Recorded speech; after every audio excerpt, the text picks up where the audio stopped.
This is Chris Alexander from the Peaks Toronto Caribbean Carnival, and you're listening to the Cool Breeze Experience. This is an experience you want to have.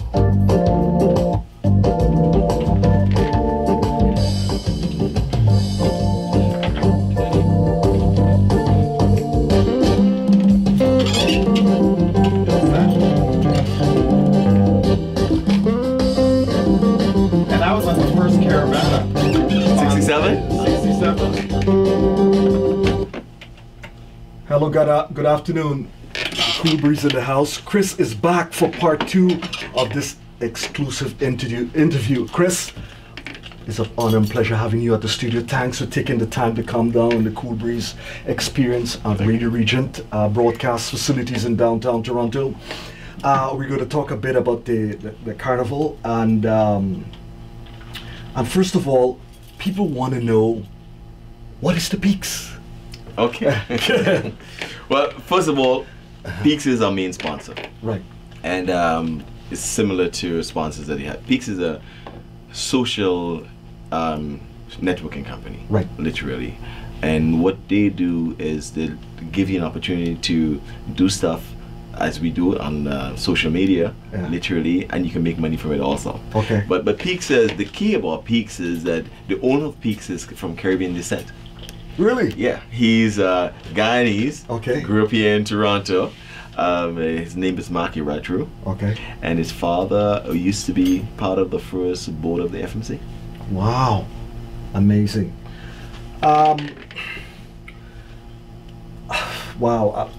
Before we get into the nitty-gritty of things, a lot of the Caribbean community struggle with the name, and I'm one of them too. Caravana, and it turned into Scotiabank and the TCC and the Peak. So why the name change? Well, it's a little bit deeper than that. Okay. And, well, let's just hit a bullet point. Yeah. Really and truly, we never really wanted the name to change. Okay. So we had to do it. We were asked not to utilize the name because the name is trademarked. Okay. And as if you're part of the Caribbean community, you understand that there were certain things that happened within the community. Okay. And so at that time, we had to change the name to Toronto Caribbean Carnival. Okay. And we had a sponsor at the time. Right. And just as you have the Rogers Center or a Canada Center, those are the sponsors. They don't own the centers. They put their name on because they're sponsor. We had Scotiabank at the time, and this time we have Peaks. Okay. Now, give us a bit of his story behind the parade and why it has grown to what it has become today. Interesting, because 1967, Expo 67. Yes. Canada literally turned 100. Okay.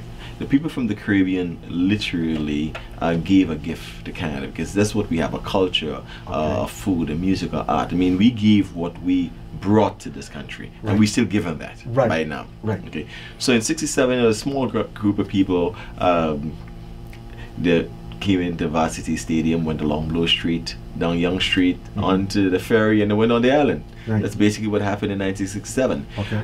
I don't think anybody thought that this would have been what it is today. Because in 1968, it grew. They had 25 to 38,000 people. Wow. Remember, we talk about million plus right now. Right. And then in 69, it went on, and it ran for that period of time from 1967 to 1970 down Yonge Street. Right. And even at that time, that's a lot of people.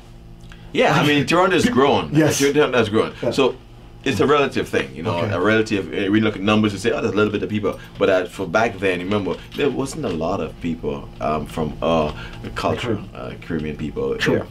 So in 1970, it changed, and now they moved on to University Avenue. Oh, that was the best. Yeah. For me. And it went on for a lot of years. Yeah. Because remember, it went on from 1970 to 1991. Yes. It went down University Avenue. And if you remember the days in University Avenue, you just stay in the grass, and the parade would come down the street and go down. Yeah, that was a good time. It had atmosphere like no other. Yes. And then from there, in 1991, it moved on to the Lakeshore. Okay. Back then, if you remember, that there was this big stadium in Exhibition Place. Well, they call it Exhibition Place right now. It was CNE. It was everything together. Right. It went in the parade in those days. Just went from the grounds down to Ontario Drive, and it went to the west on the lakeshore. Right. And that happened for a number of years till 2010. Okay. In 2010, there was a change, and we started to do more things. And the parade is what it is today. Every single year, you see some tweaks. Remembering one thing, that we do not own the real estate that we put this massive festival on. Right. Okay. We use it in city streets. We use it in properties, and it's not only the parade. Most people think that the festival is just this parade. The festival is a lot more than the parade. Okay. And because people come for the parade, and you hear a lot more about the parade, you don't realize there's a culture behind this festival that's rich in this country, in this city here. Right. And we can talk a little bit more about that culture, what's in there. Right. And we will talk about the mass and the pan and the calypso. Mm-hmm. It's deeply ingrained. It's a whole culture in itself. Okay. That people who see the mass on the road the day of the parade don't realize that there's so much more behind it. Yes. The other thing too is it's not a one-day festival or weekend festival. Right. It runs for almost a month. Okay. And it starts longer than that, because remember, when the mass is finished, and the 5th of August this year is the last day for the parade, and then we have an event on the 6th, Yes. which we call the Rejamming still. That's going to take place. Okay. When that's over, we do a church service at the end. It's Right. Caribbean people. Right. We do a church service to start, we do a Okay. church service to end. It's our culture, it's our roots, that's what we do. Okay. And obviously we like to thank God for every single thing that we do. That's Right. who we are. That's right. Now, they start right away. Mm-hmm. They start preparing for the next year. The thing about the art, it's from scratch. Mm-hmm. Everything you see is made from scratch. We don't, I mean, obviously that we don't make feathers, Right. but we put the feathers together. We put everything together by hand. It's a construction that takes place Year in every advance. single year. Right. And you have to go through it to see people painstakingly do that, but they do it for the love, because they're not making money from doing it. Right. They just love it. Okay, Chris. How many people actually attend this parade itself? Okay, what we do, what we call economic studies Right. every year, Okay. and they do a number of things. We get we did Ipsos one year, we did Rice University another year. These people do what they call impact studies. And our impact study over the years went from 1 million to 1.2. Okay. Now, when people talk about the parade, we have a parade that has a lot of people coming to see it, but there's a number of things that happens outside of the parade, all the other events that people attend. Last Saturday we had a junior carnival at Malvern. I was there. Love it. The entire community. Yeah. Beautiful. Yes. So we go from the Malvern Community Center to Nielsen Park, take over McLevin onto Nielsen, and the community comes out. Right. Everybody comes out. Okay. It's beautiful. They enjoy it, and it's part of the culture. You listen to, there's the food, there's the music. We have young people. This is the future generation. Right. We also did something else this year.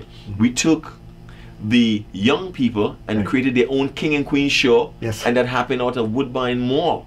Wow. New event. Okay. Amazing event. Good stuff. Where does the route begin? Where does it start? Where does it end? Okay. So the route begins inside the exhibition grounds, Okay. close to British Columbia Drive and Lakeshore. There's a lot called Lot 6. Right. And what we do is we assemble the bands. This year there's 11 bands. Okay. But it's not just 11 competitive bands. We have about 6 guest bands and about 7 steel band. Right. The guest bands, one of the guest bands this year is close to 500 people strong. And you know where they came from?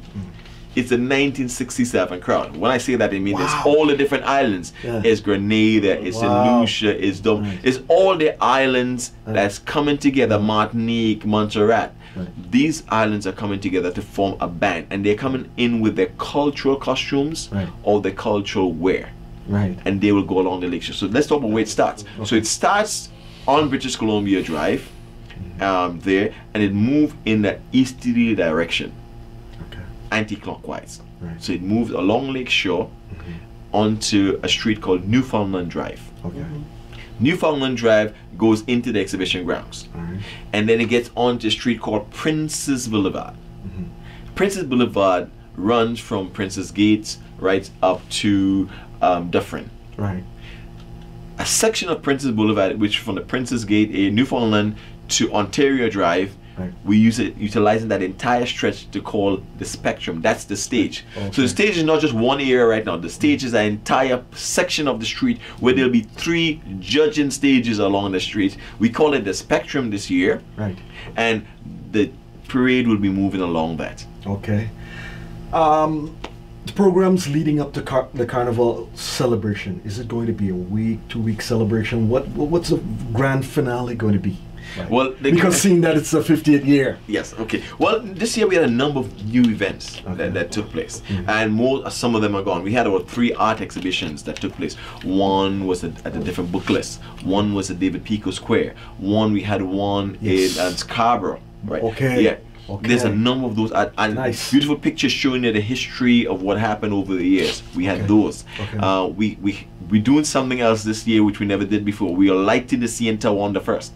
There'll be a lighting of the CN in our Caribbean colors of the festival. Nice. And after that, there's something that we've been doing for.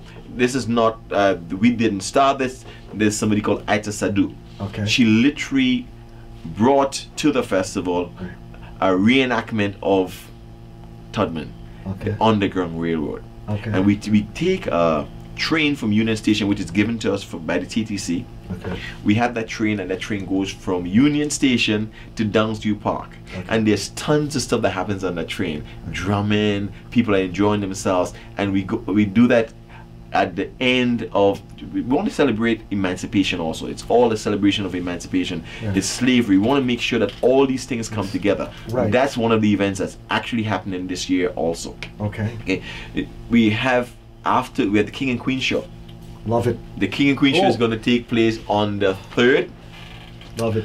That show is going to be amazing. And why it's going to be amazing, we have a number of different aspects. I spoke about earlier the Junior King and Queen. Yes. We are bringing the young people, 8 of the winners, into the King and Queen show this year. Okay. We're having something called the Old Time Carnival. Old Time Carnival is mass as it used to be in the past.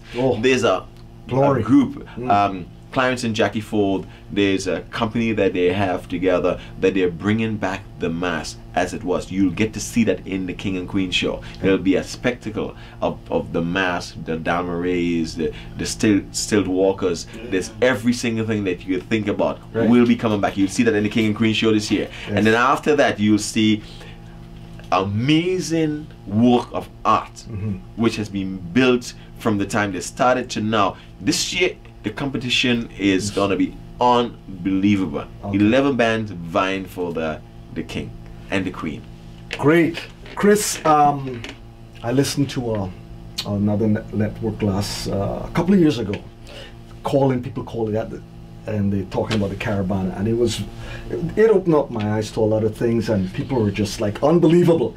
And they were saying that Caravana brings $500 million plus to this town. Why it is we still struggling economically as a Caribbean community? Why, when you look at other events, the parade, other LGBTQ business and Illuminato, this and that, they get money, they handle their programs. This goes to a wing of a hospital, blah, blah, blah. We've been doing this for so long, and we're the highest grosser in North America. And we don't have venues put up the days we should have gotten money, build venues for ourselves in, let's say, Markham, where we could have our own events, house our own security, or vending, or people vending, and really have things in order. We're still renting out stuff for people. I mean, then we have this other issue with in the past with the old Caravana, infighting, mismanagement, and you always hear begging. How could you bring the most money to this town and still begging the government for money?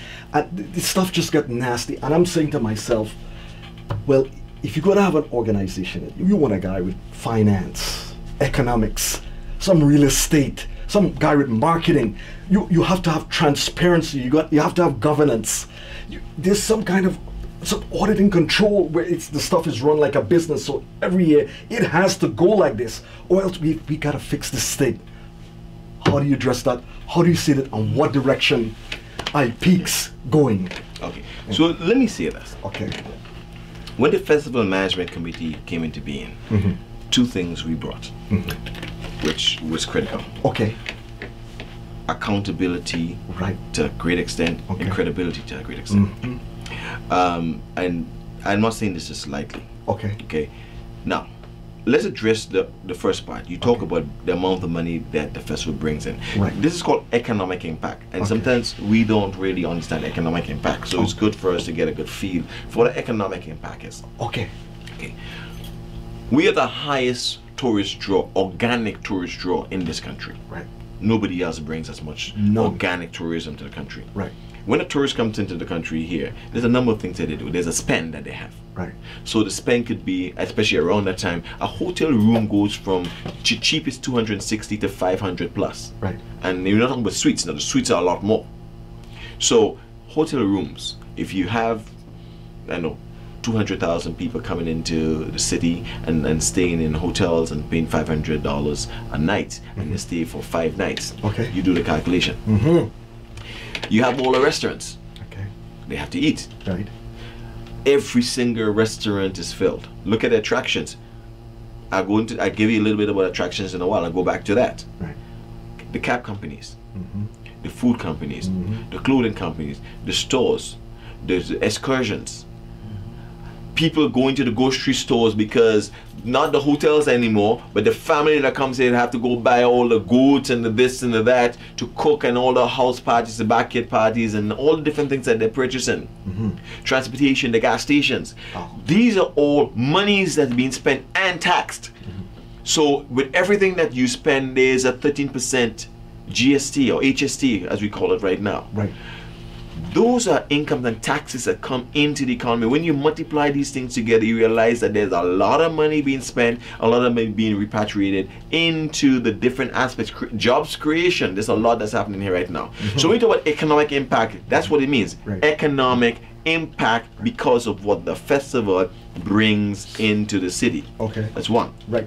Okay, so we take that together and put it together and say, okay, well, if that's the case, why isn't it that some of that money is not given back to us?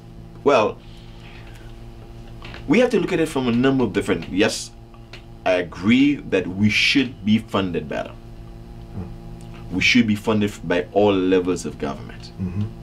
Mind you, the city literally funds us the highest, but we pay a lot of money also for a number of things that we have to do. Right.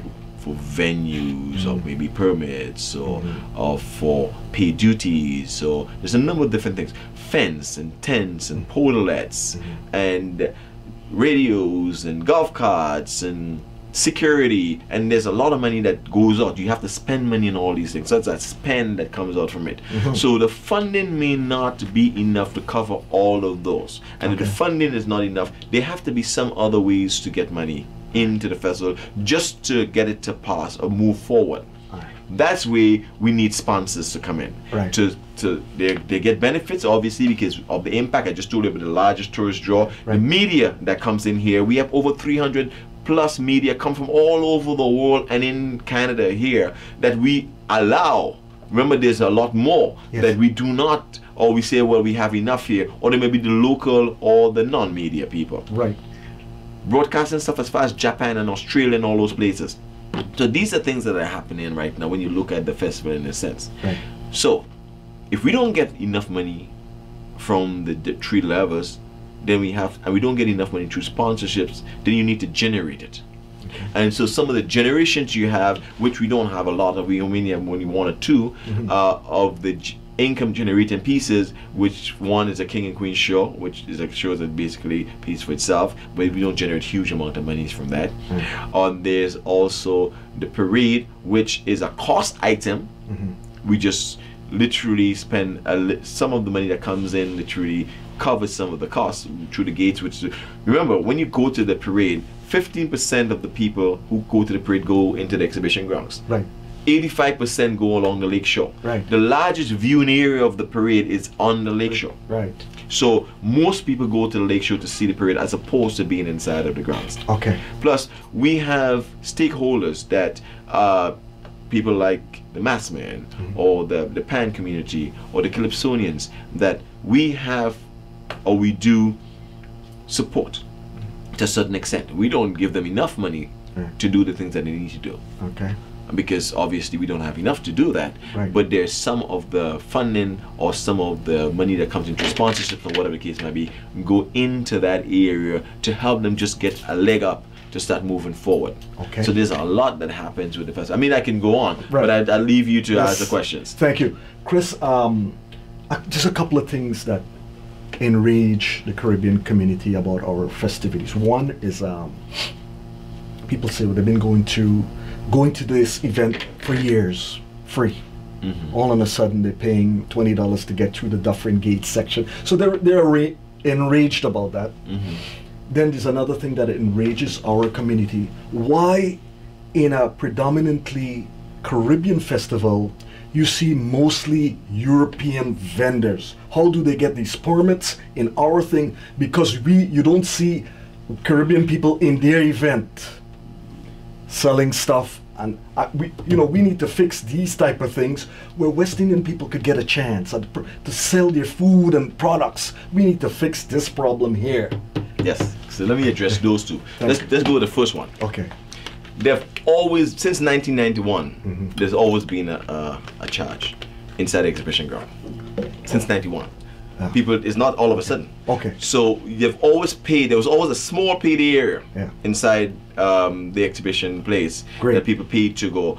And there's a choice. They wanted to not be with a crowd on the lake shore. They wanted to get a seat in the stands, or they wanted to get a VIP experience. They would get into a cabana or get some food to eat, or wanted to see stuff inside the grounds. So there's always been a charge. The all of a sudden is not really the case. Because they've always been paying since we moved to the lakeshore, there's been a charge. But they used to get through the Dufferin Gate side free for years. Yes. What has happened is to be able to have the parade. Because remember, the other piece, I'll touch on the other one afterwards. Okay. So to the other piece of being able to get through the Dufferin Gates for free. Remember, in the early days, we didn't have a number of things inside the grounds. Okay. Right. We have Hotel X right now. We have a number of tenants inside the grounds that we have to move the parade around. Where we used to be able to assemble, we can't assemble it there anymore. So we have to go to different parking lots to do. Like lot number 6, we never even went to that side of the grounds. Right. We didn't have to go there. We assembled in lot number 1 and 2, and we went down Ontario Drive, and that's all we did. Now you had to, when the stuff changed around, we had to go to lot number 4. I mean, I'm using lot numbers. People may not even know what I'm talking about. But the different parking lots or different staging areas inside of the grounds that we had to utilize to move. So it moves eventually. Where are we now? We're in the Dufferin area. Right. And to close the entire grounds off to be able to do that properly, that's what it is. So now it's not that you have to pay to go into the Dufferin, to go on the lakeshore. You can still get onto the lakeshore, just that it's rerouted like a river. It flows through this year, and no longer you can't flow here anymore, so it flows around it because there's a stone in the middle. So it flows, instead of flowing through Dufferin Gates, they go along Springhurst, come down Dunn Avenue, cross over Jameson area, and then they're right on the lakeshore. Or you go down Strawn Avenue, go on Manitoba, go Strawn Avenue, and you're on the lakeshore. Remember, 85% of the people that come or more are on the lakeshore. Okay, permits. All right. So I'll tell the second one first before I get into permits. Okay. The second one is, you asked the question, why are people not the vendors? Right. Okay. The reason is, I spoke to you on an earlier show that we are not people who get into businesses. Vendors are business people, small business people who look for opportunities and take risks to do that. What we need to do, and we do have a lot of vendors from the community, they're not in the majority. That's a challenge. So what we need to do is they need to get into the majority, meaning that there's an opportunity to start business. So there's some people that the business is festival business. So what they do, they go from one festival to the next. You see the same people selling food at every single festival. Absolutely. That's what you got, the corn guy, or the jerk chicken guy, or whatever the case may be, the French fry. That's what they do. So we need to get into business like that and say, okay, I'm into the festival business. I'm going to be prepared to travel. I'm going to be prepared to take the risk to do the things that I need to do, and that's what I want to do. We cook well. Our food is great. We do it in the barbecues. We do it all over the place. But remember, businesses have risk. Right. And I spoke to you all early on about the white collar syndrome. Yes. Remember that? Yes. What it means is that we look for jobs, not creating business. So you get somebody who coming from a different country, and they're coming in here, and the first thing they do is they open up a business. They never look for a job. Right. In 2 years' time or 3 years' time, they have 2 or 3 businesses because they were socialized in that fashion to do that. Right. And they have a community behind them that's supporting that and supporting them. This is one festival where you know for sure the community is supporting what you do because they come to the festival. Right. So you know for sure the community is buying your food because they're the ones in the line buying all the food, Right. not the ones literally selling the food. True. We need True. to flip it. Right. That's it. That's Or mix it, because we still want to. We live in Toronto, and this is not a black or white scenario. Yes. It's a multicultural city where it's open for people to do businesses. So business is something that you can't discriminate on a business. The business is, I'm selling the product, Right. and you're going to buy the product, and that's what it is. Some communities though Right. only buy from themselves, Right. and you know these communities that's all they don't go to anybody else and they only buy from themselves. But that's something that could be addressed. Right. Chris, somewhere back in the 90s when there were going to be some kind of restructuring in the Caravana, and that was the time we were supposed to send a strong message to the money grabbers of the event, but for some reason we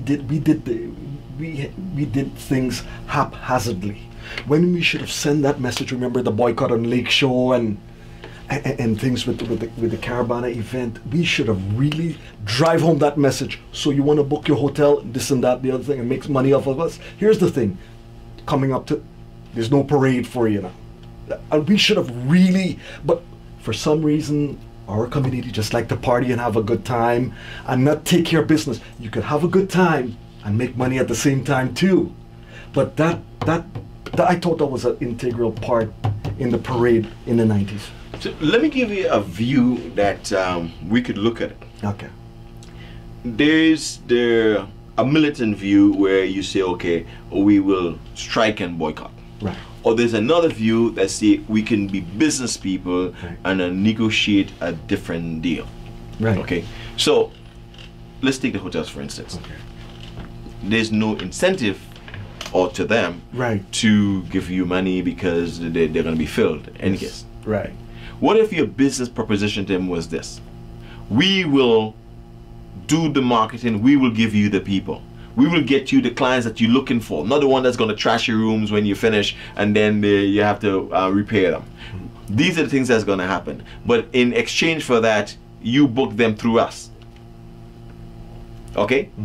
What happens if we go to the restaurant and say, okay, we bring all these people into the city, so why don't you register with us to be the preferred restaurant? We will market it and market you. And if the people are coming, they look to the organizers to say, all right, these are the organizers, and if they tell us that's where you should eat, that's where they're going to eat, because they'll be coming to the city and the information they get is, okay, you got to go to X, Y, Willie's Jug, to this, to that, Sunrise, you go to one of these restaurants and say that's where you should go eat your food. Right. What do you think is going to happen? They will go, the majority of people will go there because that's what they know. They do not know the city. Right. So there's a number of different ways to do it. Because remember, if a river is flowing and you stop the flow, or train is going really fast and you stop the train, it takes a while to build the momentum again. Yes. So what we need to do is channel stuff. So it's going really fast. Channel what you have in the right direction, move it in that direction, and keep the course going. We need to continue doing the festival, but what we need to do is find ways to make the festival profitable, find ways to make the festival generating what it should be generating. Remember one thing, lobbying is a huge thing. A lot of the organizations that you talked about are very strong lobby. They have very strong lobbyists that would lobby, okay? But lobbying costs money. And so this is something that needs to happen. The other thing too, if you want to take a community serious, or as we talked about early on, if you want people to take you serious, you do the things that would cause them to take you serious. Okay? And one of them is vote. Be part of a system. Advocate in a particular way, in the way that you should be doing it. Get into areas where there's policies and help make policies. These are things that has to happen. If you are actually doing that, people will take you serious. And if you look at the communities that are being taken serious, they are actually doing those things. True. Wow, it's how long have you been with the carnival organization, Chris? Okay, my rule started in we really came on board in December 2009. Okay. And my first in my current role right now, the festival in 2010 was the first one that we as a group, the current group, remember the festival management committee went back to 2006, so that was 5 years prior to us. Okay. And then the group that's here right now literally has been at the helm of the festival since 2000, the festival 2010 to now, so I would say 8 years that we've been doing that, and it's a lot to learn. Now this festival is massive. Okay. It takes a lot, and it's very involved and very complex. It might not look at what you see from the outside, and because it's that, you need that's why I prayed before I came here. I told you I came from a volunteer session. Yes, we had volunteers. This is run with the lifeblood of this festival as volunteers. Yeah. Okay. They're the people that do it, and we have to give them the credit all the time. Yeah. I can't take credit for stuff. They're the ones that do it. Yes, I have channeled stuff. We have channeled stuff because we have a role to make that happen. But these are the actual people that do the work every single day. And the people that put on the mass, the mass bands, and the calypsonians, and the pan people. You can't do it without them. And they're not asking for anything else. They just love their culture. Yes. And if we said we had a business like anything else, and you don't have these people, you have nothing. So these are the people that you really have to look forward and see. You know what I mean? We have to respect them. We have to make sure that they're supported the way they're supposed to be supported. That their culture is being done. That you have to find ways to do it. But for us to do that, we all have to get together and understand exactly what this culture is about, what the festival is all about, and move it in that direction. Good stuff. Chris, and you at the helm there at the Peaks Carnival. In terms of governance, risk, and compliance, you look after food, transportation, entertainment, protective services, fire, paramedics, vending, permits, other health elements apply to thousands of people. How do you ensure compliance with the existing legislative and regulatory guidelines? Okay, there's two things. Okay. One is, and we had a study done recently by PwC. Okay, Price Waterhouse.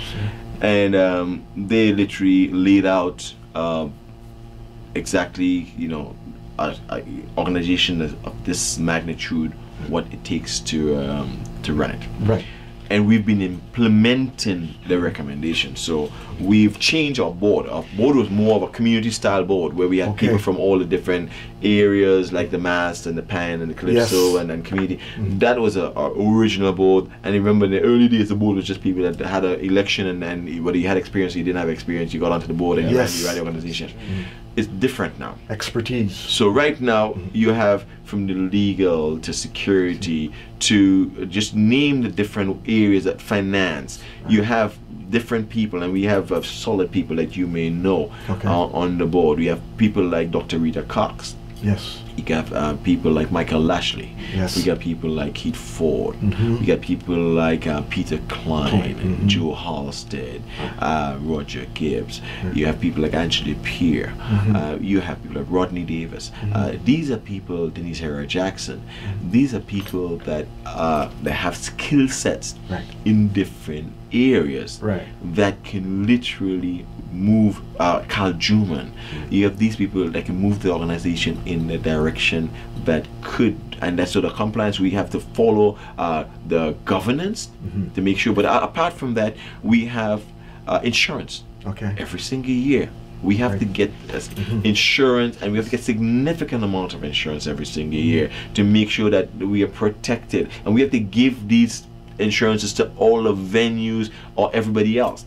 On the other side, if you're going to be a vendor, you need to give us insurance to protect the festival also. If you're a supplier, you need to do that. So it's a cross protection that takes place across there. You may not be aware of that, but that's what happens.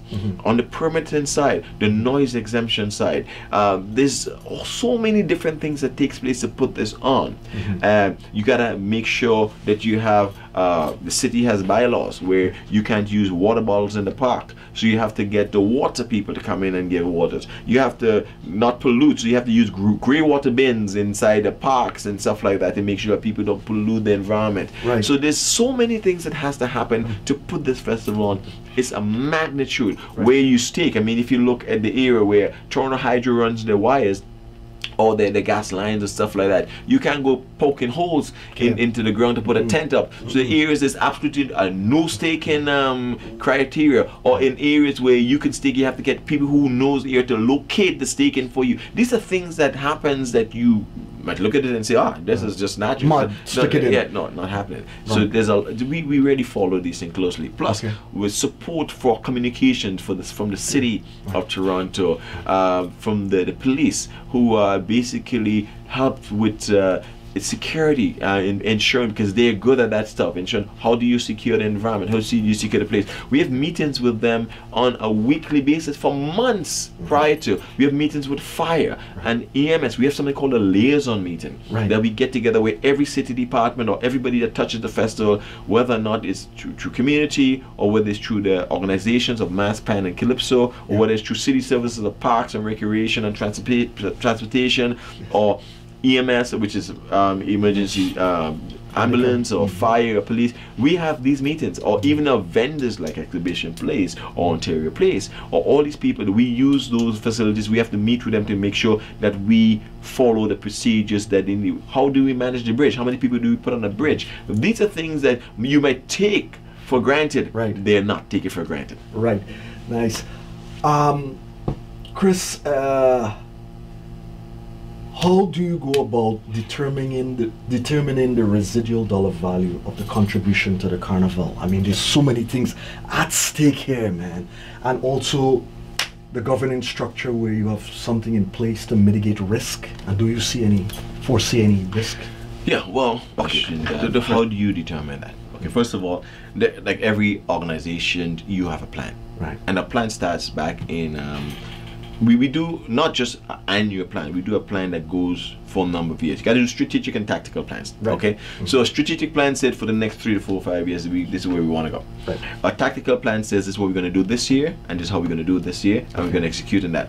So right now we're working through a tactical plan for 2017, where we've said, okay, these are all the things that we need to do, these are the events that we need to have, plus this year being the 50th anniversary, we had communities and community people coming together, forming these committees to put on events, which some will stay going forward, that was put for the 50th anniversary. So these are some of the things. So how do you do that? You say to yourself, okay, some are cost centers, some are revenue centers, and some are profit centers, whatever you call it. So a cost center, most of the events are cost centers, because like a junior carnival, there's no revenue generated. There may be 1 or 2 vendors that might pay a fee to get inside there. Apart from that, you pay. You pay for every single thing, for the kids to be there. You pay your permit fees. The city works with us to help us out in whatever area they need to do that. But there's a cost for security. There's a cost for whatever else, for tents, for barricades, for fencing, all these things for food. There's a cost to put up the stage. There's a cost to put the music on. Everything that you see there, there's a cost for it, but we pay that cost. And there's not a revenue stream that offsets the cost. So those, so when you talk residual revenue, at the end of the day, is the residual cost. Is there such a thing? It's just a cost. So you do that for most of the events. And then the ones that has a revenue piece, then you say, okay, well, are we breaking even? Are we mitigating the cost? Are we minimizing the cost? We run a tight line in terms of what we spend, how we spend. If there's an artist, what do we pay the artist? How much are we going to pay them? Are we going to negotiate on that? And these are some of the things that we look at the end of the day. And as I spoke to you a bit earlier on, that there's a board that would take a look at what we're doing, because we have a reporting structure that takes place. I'm glad we're getting all that information out there, because now the community can see better what's really going on the scene. Chris, a lot of the community may argue the carnival was more of a cultural event in the past. Today it seems more like a business. What's your take on that? I would say it's more cultural than business. I'll tell you why I would say so. There's the mass. Let's go with the mass.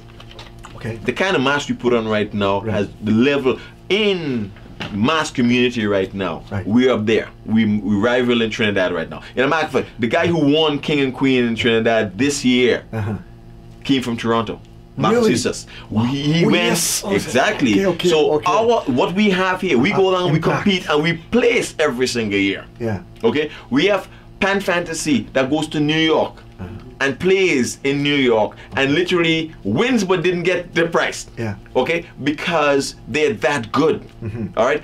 But understanding, we may talk about there's a community and they do stuff, then they need a fund, and it's difficult for them to do that. Right. So you get with people with their heart. So there's and we establish right now a artistic director's position in the festival, and we do to this year. There's a guy called Kwame Williams, and you probably know him. Yeah. He's doing an audit on the festival this year to make sure that the artistic aspect of the festival is real, that we can bring it forward. These are things that are actually happening that people are not aware of. Yeah. So make sure that we take the level of the festival to a total different level. So there's a position that's been created to make sure that we look at Pan and Mass and Calypso to see exactly where it's going to be. Remember, one of the largest Calypso tents Right.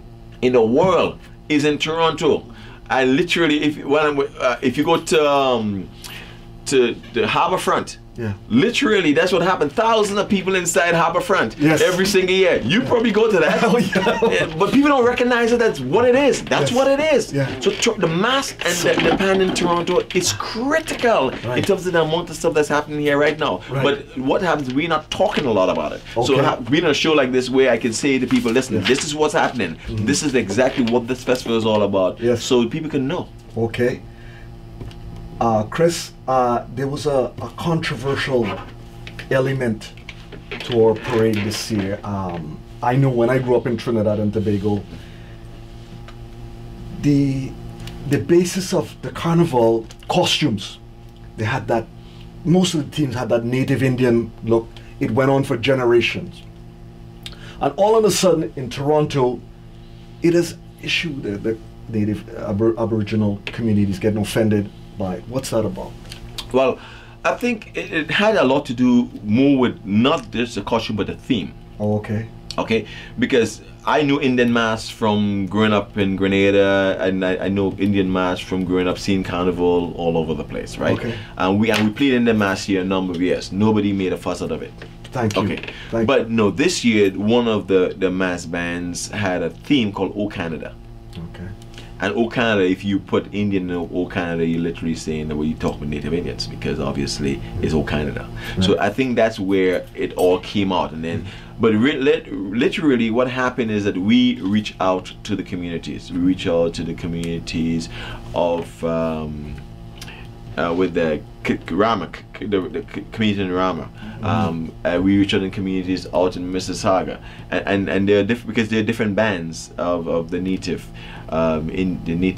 people, and they literally told us, or we spoke to them and literally said, okay, they're okay with certain aspects, but they're not okay with certain aspects, and if we choose to respect what they would allow us to do, then that's what was done. So some of the costumes were pulled. Okay. And obviously not so much that we wanted to be respectful. We reached out and we got their permission to do things, and we got their opinions and whatever it was.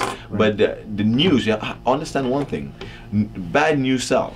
Good news, all the nobody, time. you've never heard on the news that all these things happen. Now, you're hearing it for the first time now. Yeah. Because it's not good, it's not bad news. So the bad news will go on in the media, people will say their piece. When the good news comes out in terms of how you accepted and respected by different people, you don't hear it on the news. Sure. And what happens right now is, one newscaster said to me a few days ago, he said, Chris, I'm not hearing a lot about this, I'm not seeing any in the news because I see nothing bad is happening.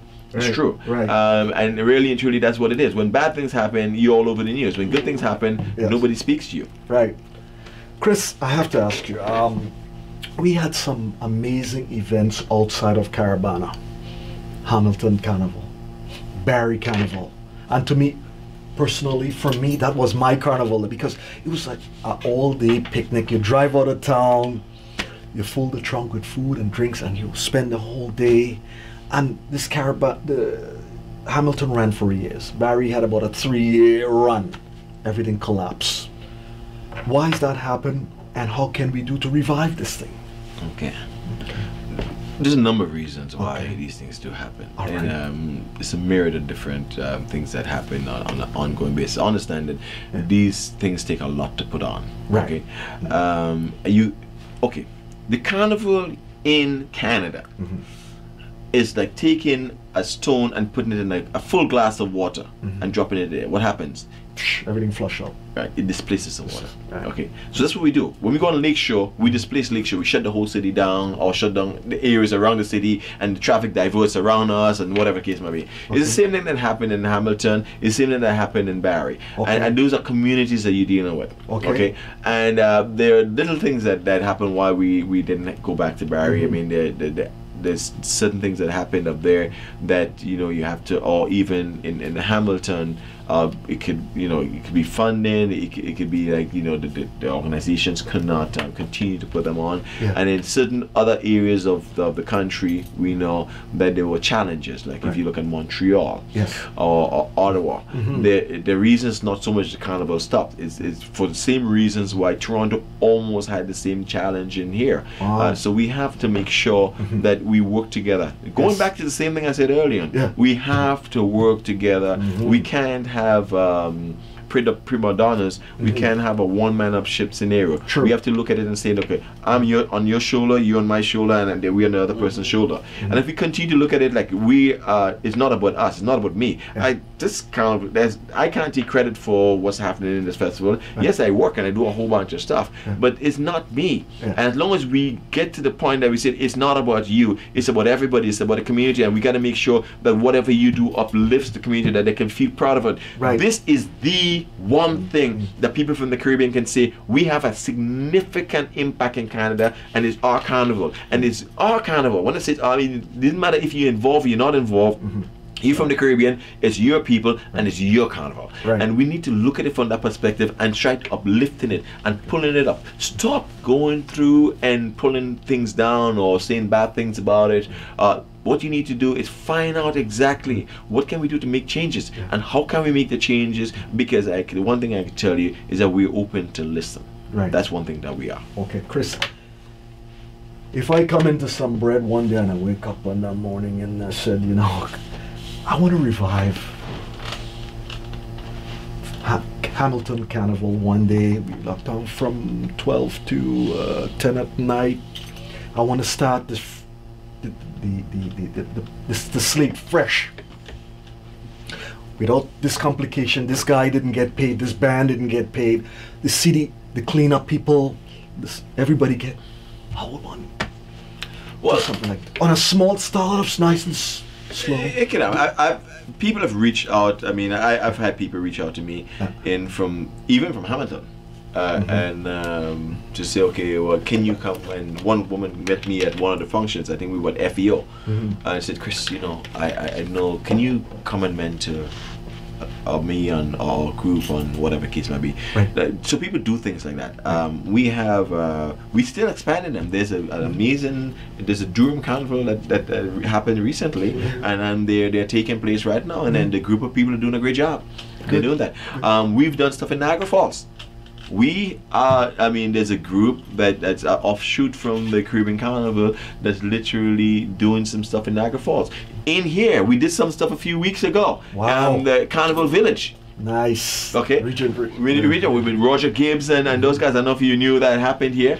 We had a Carnival Village taking place in the Regent Park. Yes. And there was a whole bunch of different things that happened here. We had the community, the kids here building costumes and stuff like that. That was one of the events that we had as one of our 50th anniversary events in Regent Park.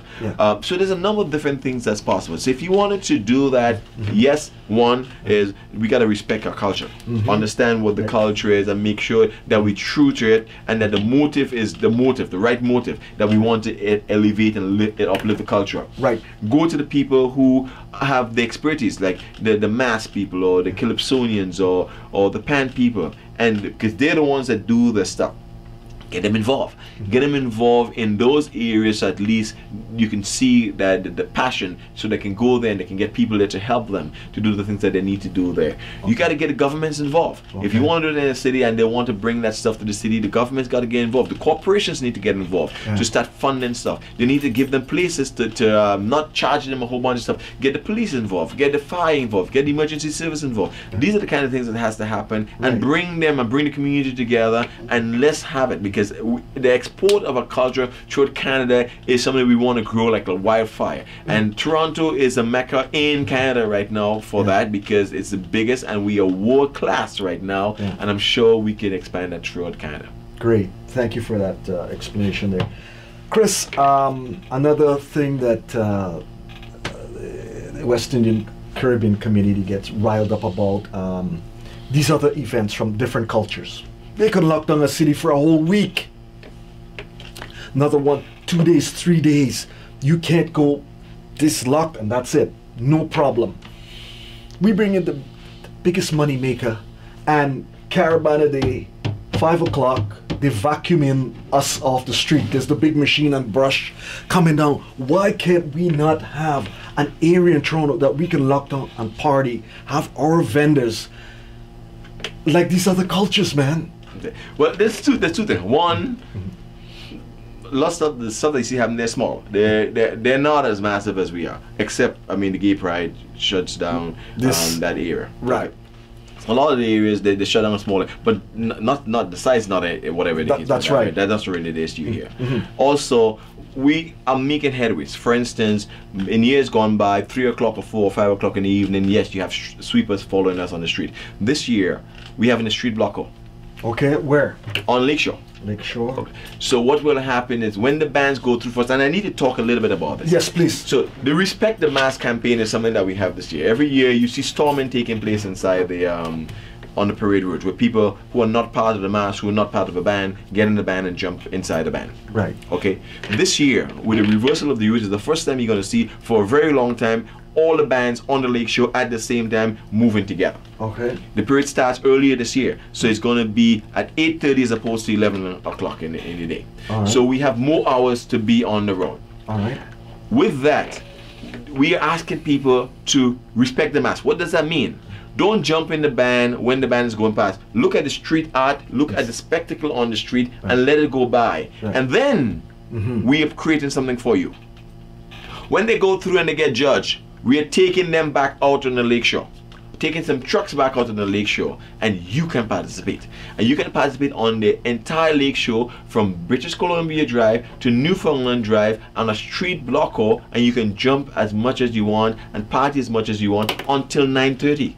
So it's no longer 5 o'clock. Okay. How did that happen? It's called relationship. We built relationship with law enforcement. We build relationship with the city. We build relationship with the emergency services. We build relationship with other areas. And us as the mass and the pen and the calypso, with all of that, we coming out and encouraging the community to participate in it. Okay. So we saying to you, you can participate, you can be part of it, but don't do it while the bands are going by. Do it after the bands went by, and you can join later.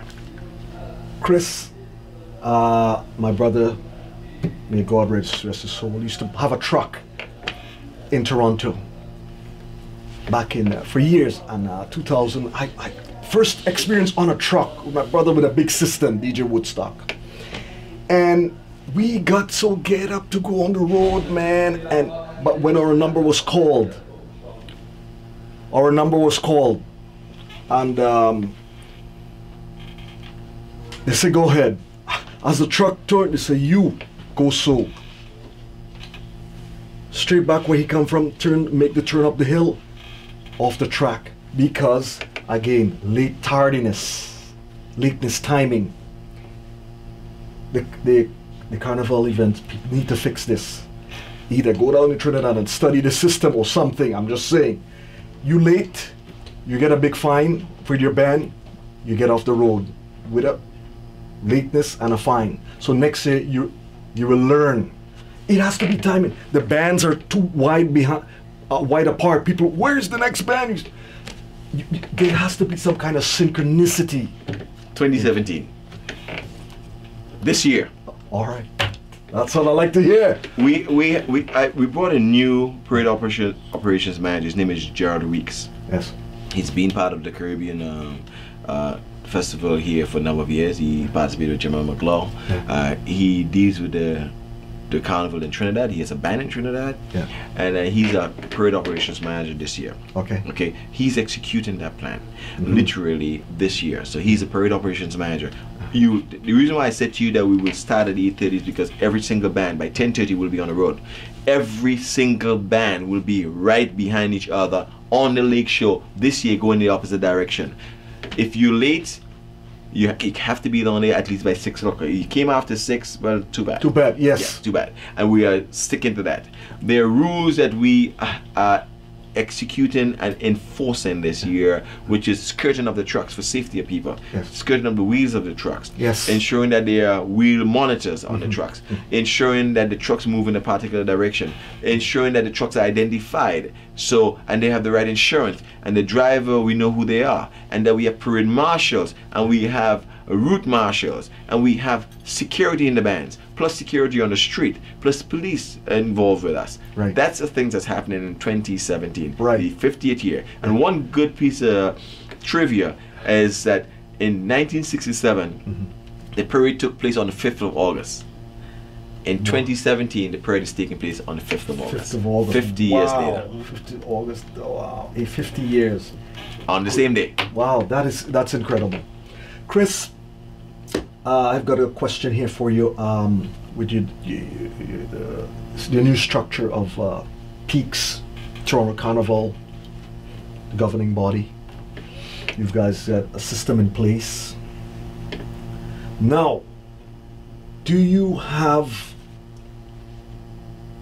some kind of investment from the money you make from Caravana to put towards helping the black community and building stuff for the event going forward? Okay, so there's two things that happens, and I think when we talked earlier on finance, we talked a little bit about that also. Right.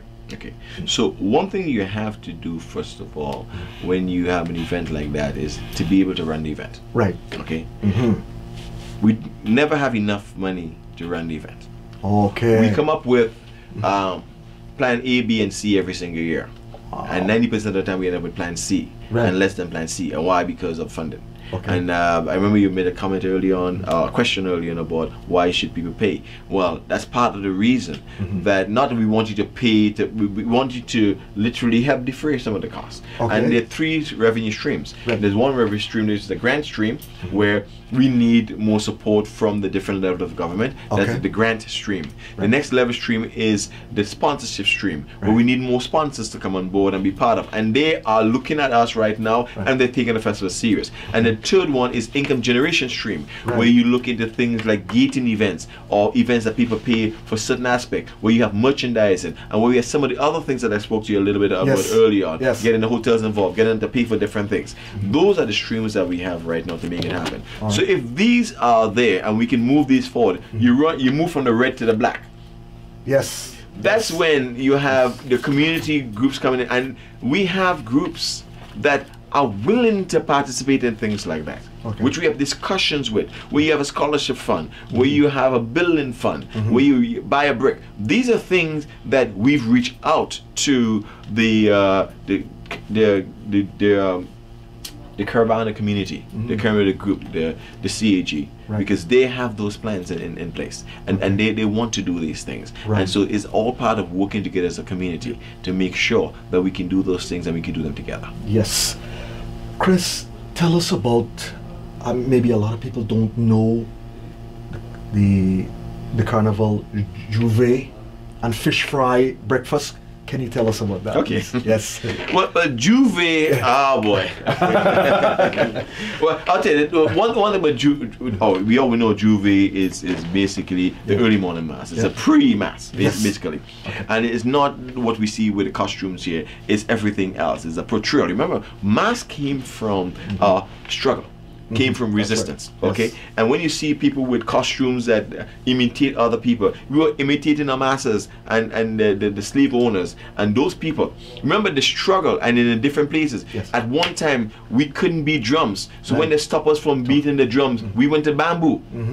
Okay, when they stop us from playing mass, we burn the cane fields. Right. Understand, these are things that happen. It came through struggle. Right. Okay, and of every year. I mean, in Trinidad, you had all the different pan having fights. In Grenada, back in Grenada days, we had Vaco and Shotney. What it was about fight. Right. It was struggle. Right. All these things came out of a massive struggle. So having these things there and putting it along those lines and understanding exactly that's where we're coming from. Right. This is where we're going. And taking the mass and the pan and these things from those areas into where we are right now, it's accepted as a cultural event right now. Right. And because it's accepted as a cultural event, we need to move it in the direction where get these people to continue to do the things that they're doing.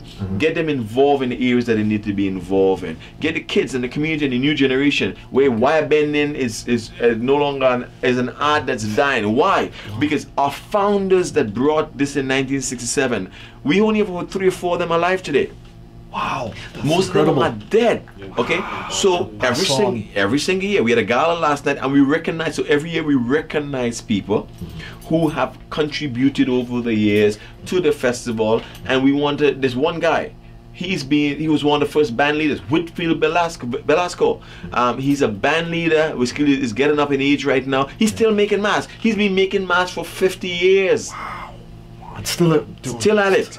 These are the things that we need to get this message out. So we recognized him this year. We have other guys coming up, and they're not. Luis Saldina has been around as long as Whitfield Velasco, but he's been around over 30 years. Yeah. And we have the other mass players that are coming up, and the younger ones, and so we need to be getting the information out to the younger people, teaching them what they need to know, and moving the culture forward. That's critical for us. Right.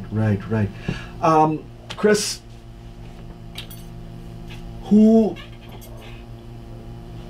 does the Peaks, so the Toronto Carnival, obligated to report? Is it the community, city, the government? Okay, so the Caribbean Carnival, first of all, the people who owns this carnival, whether people say it or not, is us as a community. Okay, this is our festival. But understand one thing, it has to be run as an organization. Right. Okay, it has to be run with a stability and accountability. Right. What happened over the years, no fault of a lot of people, is that every year you had a new sheriff in town, and the new sheriff changed all the rules. Right. And they changed. They didn't like what the other person did, so they did their own thing. Right. What has to happen to get proper funding, to get recognition? You need stability. Right. People need to, and it's like if a country is in chaos and having coups all the time, nobody's going to want to invest in that country. Right. It's the same thing in a carnival like ours. Like you need to have that stability. So what we have a duly appointed board. Right. We have a management organization that has a reporting structure. Right. We have people with skill sets. Right.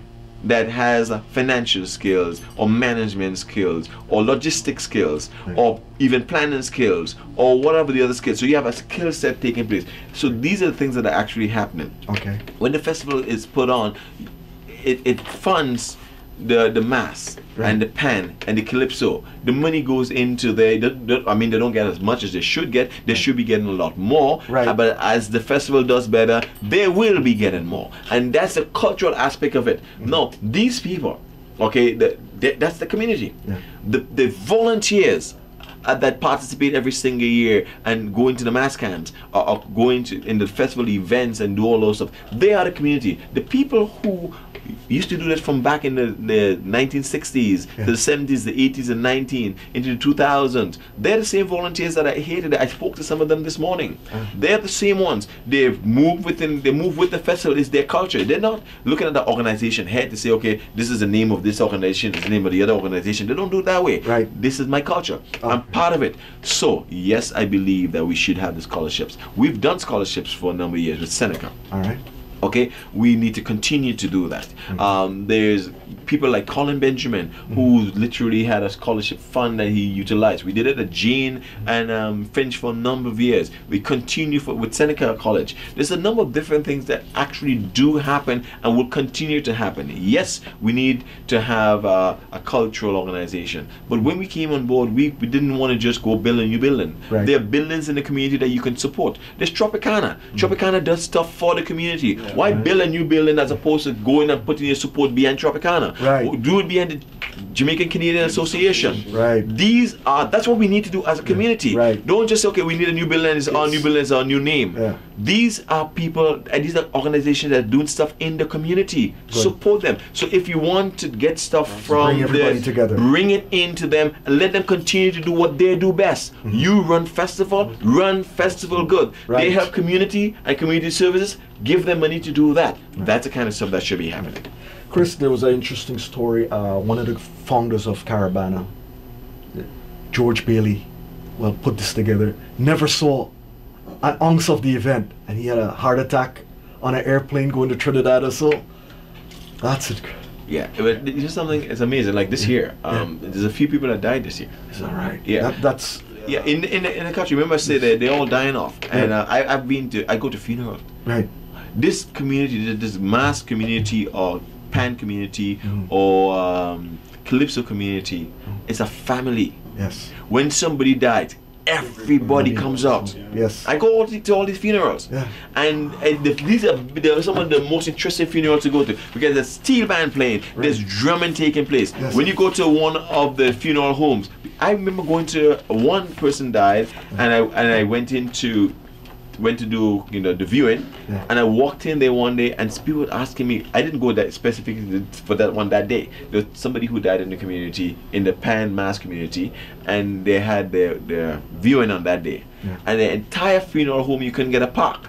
And when they went inside it, that area was me. So we said, "What is that party going on?" No, those are. And the person said to me, "No, those are the Caravana people. That's the people inside it. They're having somebody died." But literally, what happens is that's a fraternity on its own, and everybody feels it. And that's when we talk about the community. It's forget the detracting stuff. The community comes together. We all come together. We all go out to these things, and we celebrate together. That's what it's all about. Right. Yeah.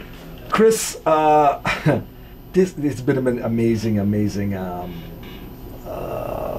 having you down here.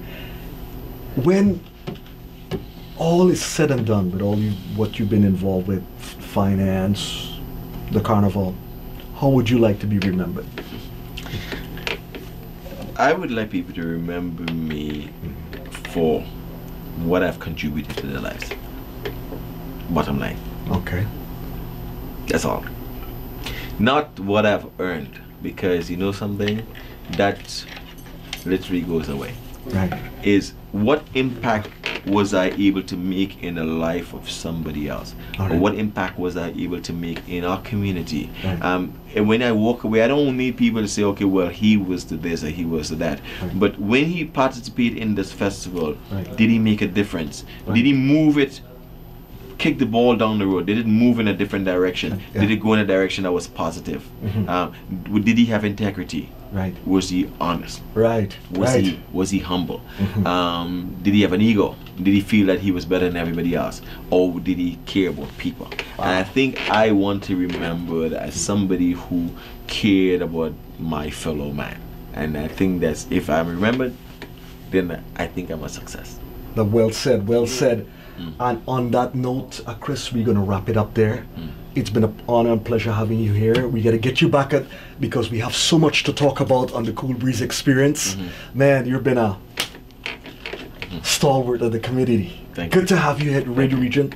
Thanks for coming down, taking the time out of your busy schedule, giving us the sound bites, giving us photo shoot, great interviews, and just bringing your love and energy to this city, which manifests in our greatness at Radio Regent.